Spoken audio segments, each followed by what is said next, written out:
लेवीय व्यवस्था अध्याय 22 चढ़ावे की पवित्रता। प्रभु मूसा से बोला, तू हारून और उसके पुत्रों से बोलना कि वे इजरायली समाज की पवित्र वस्तुओं से, जिन्हें इजरायली लोग मुझे चढ़ाते हैं, अलग रहे, जिससे वे मेरे पवित्र नाम को अपवित्र न करें। मैं प्रभु हूं। उनसे कहना, यदि तुम्हारी पीढ़ी से पीढ़ी में तुम्हारा कोई वंशज अशुद्ध दशा में उन पवित्र वस्तुओं के निकट आएगा जिनको इजरायली लोग मुझ प्रभु को चढ़ाते हैं, तो वह व्यक्ति मेरे सम्मुख से नष्ट किया जाएगा। मैं प्रभु हूं। हारून के वंश का कोई व्यक्ति जो कुष्ठ जैसे रोग से पीड़ित अथवा स्रावग्रस्त है, जब तक वह शुद्ध न हो जाए तब तक पवित्र वस्तुएं नहीं खाएगा। जो शव के कारण अथवा मनुष्य के वीर्यपात के कारण अशुद्ध होता है, उसका स्पर्श करने वाला अथवा वह व्यक्ति जो उस रेंगने वाले जीव जंतु का स्पर्श करेगा जिसके कारण मनुष्य अशुद्ध होता है, अथवा जो व्यक्ति उस मनुष्य का स्पर्श करेगा जिससे वह अशुद्ध हो सकता है, चाहे उसकी अशुद्धता किसी भी प्रकार की क्यों न हो, तो जो व्यक्ति इनमें से किसी का भी स्पर्श करेगा वह संध्या तक अशुद्ध रहेगा। जब तक वह जल में स्नान नहीं करेगा तब तक पवित्र वस्तुओं को नहीं खाएगा। सूर्यास्त होने पर वह शुद्ध हो जाएगा। तत्पश्चात वह इन पवित्र वस्तुओं को खा सकेगा, क्योंकि ये उसका आहार है। वह हिंस्र पशु के द्वारा फाड़े गए पशु अथवा मृत पशु की लोथ का मांस खाकर स्वयं को अशुद्ध नहीं करेगा। मैं प्रभु हूं। इसलिए वे मेरे आदेश का पालन करेंगे। ऐसा न हो कि वे उसको अपवित्र करके पाप का भार स्वयं वहन करें और मर जाएं। उनको पवित्र करने वाला मैं प्रभु हूं। जो व्यक्ति पुरोहित नहीं है वह पवित्र वस्तुएं नहीं खाएगा। पुरोहित का अतिथि अथवा उसका मजदूर भी पवित्र वस्तु नहीं खाएगा। किंतु यदि पुरोहित किसी व्यक्ति को रुपयों से खरीदकर अपनी संपत्ति बना ले, तो वह गुलाम उसको खा सकेगा। पुरोहित के परिवार में उत्पन्न गुलाम उसके भोजन को खा सकते हैं। यदि पुरोहित की पुत्री का विवाह उस व्यक्ति से हुआ है जो पुरोहित नहीं है, तो वह अर्पण की पवित्र वस्तुएं नहीं खाएगी। किंतु यदि पुरोहित की पुत्री परित्यक्ता अथवा विधवा है, उसकी संतान नहीं है और वह कन्या के सदृश अपने पिता के घर लौट आई है, तो वह अपने पिता का भोजन खा सकती है।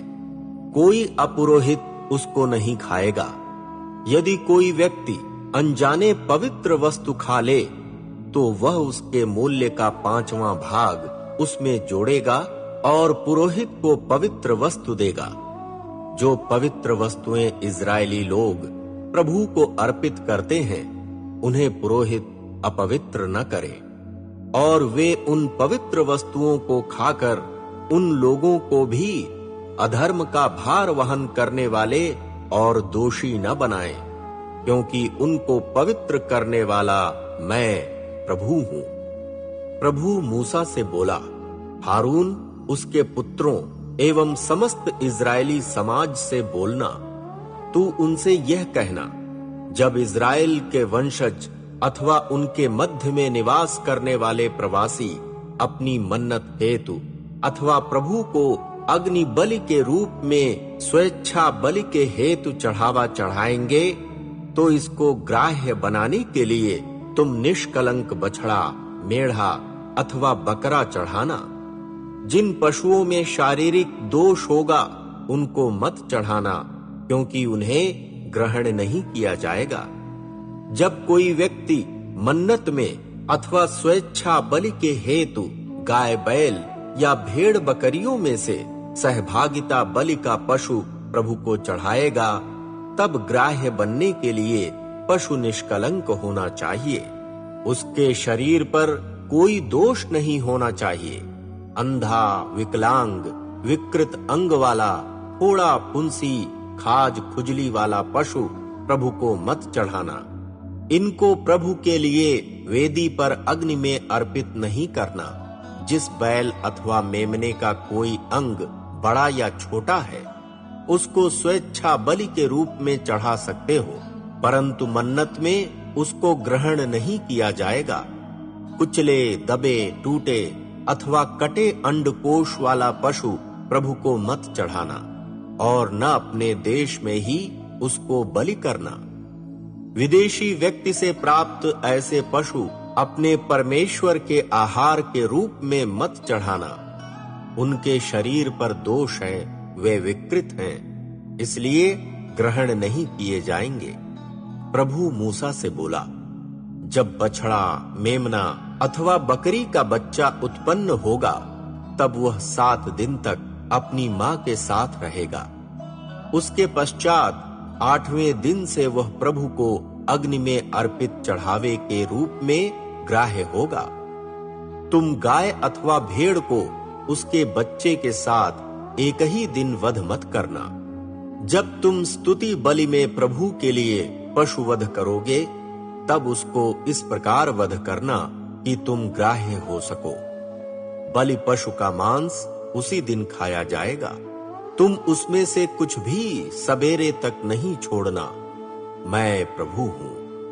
तुम मेरी आज्ञाओं का पालन करना और उनको व्यवहार में लाना।